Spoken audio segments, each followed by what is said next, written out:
You've gained the lead.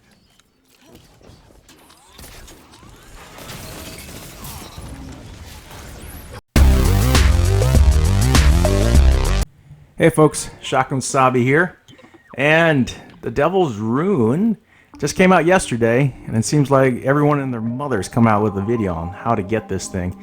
You really don't need a video on how to get this. It's really simple. You go through the sundial once. Doesn't matter if it's the legendary version or the normal version. At the end, you pick up the quest. You end up going to Twilight Gap, picking up some time-lost fragments, and that's it. It's one of the easiest exotics to get. And what I want to do is make a video on how to kind of maximize using this Devil's Ruin sidearm. This build more or less goes with sidearms, not just this particular sidearm, but it goes back to using a good old-fashioned exotic that I'm a big fan of. I used to use this a lot with my old Swift Solstice here.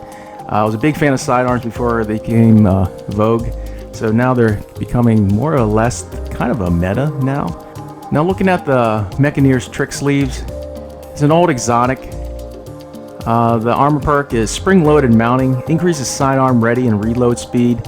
While you're critically wounded, swapping to a sidearm increases its damage. I'll show you a little bit of that difference in with and without the Tricksleeves here. Now this exotic was buffed way back in May 2018 with patch 1.2.1, where while you're critically wounded, swapping to a sidearm increases its damage 2 times in PvE and 1.33 times in PvP.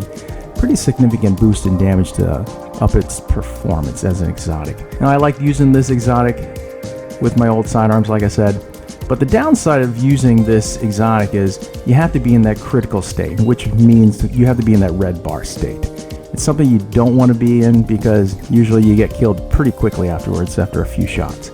Now to compensate for that, you can use that Season of Dawn new armor perk, Protective Light.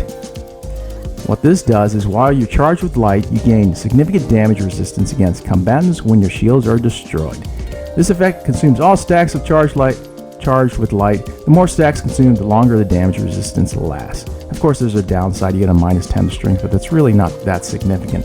And with that damage resistance, it's basically a 50% damage resistance. And I'll have a demonstration of that as well. Now, what the Protective Light does is it allows you to tank a few more shots while you're proccing the Tricksleeves buff. Basically, you've got kill clip on with the sidearm, which is a pretty significant boost to damage. Now to maximize your time with the Tricksleeves buff, you want to keep your recovery stat low. Here at 46 recovery, I can keep it going for about 5 seconds or stay in red bar state.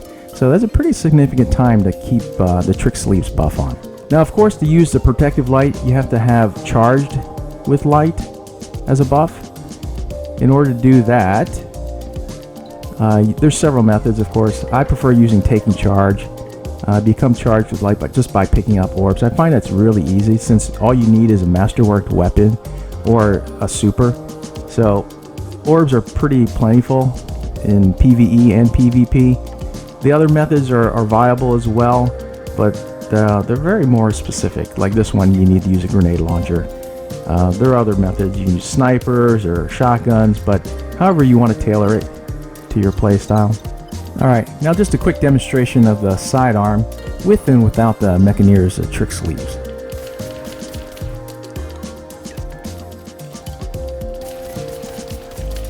Pretty slow reload, much slower handling. Now when I put on the exotic here,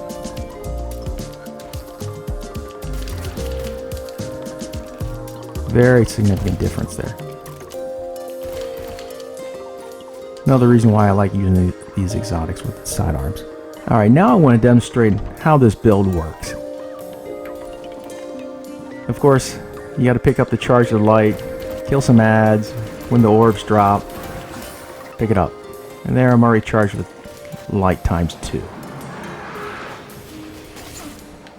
As you can see, I'm taking damage. And it should be proccing. Right now, Sheltered by the Void.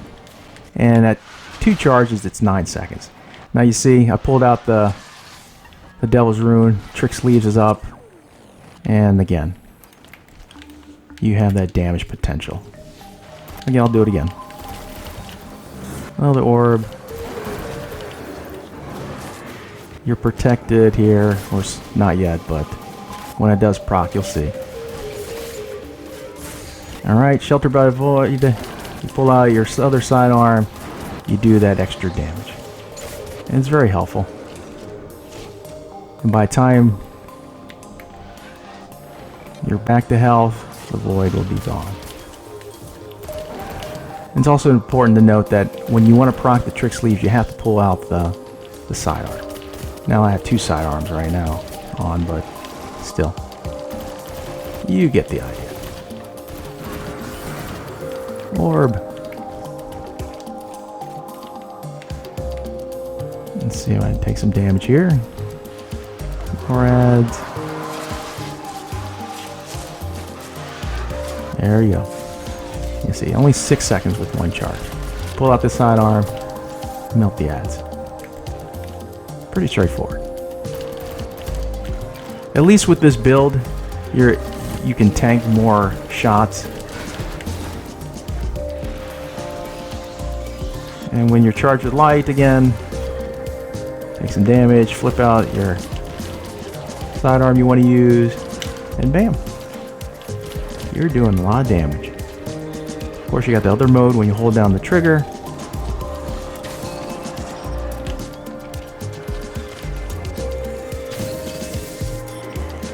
And it's a pretty good sidearm.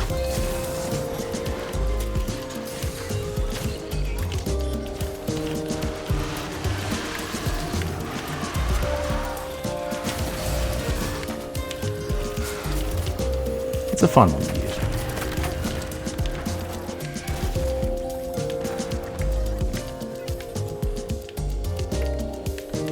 Now this video isn't a video per se on the sidearm itself, the Devil's Rune, but just to give you a quick demonstration.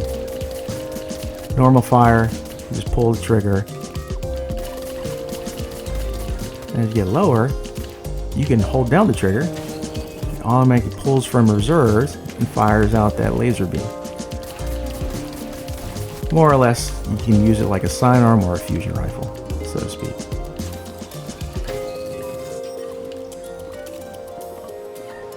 Alright folks, it was a pretty short video. I just want to show folks how to maximize your use with a sidearm since it is becoming more of a meta now in the Crucible. If you liked the video, of course, do the YouTube thing, like, subscribe, and share the video. Wasabi out.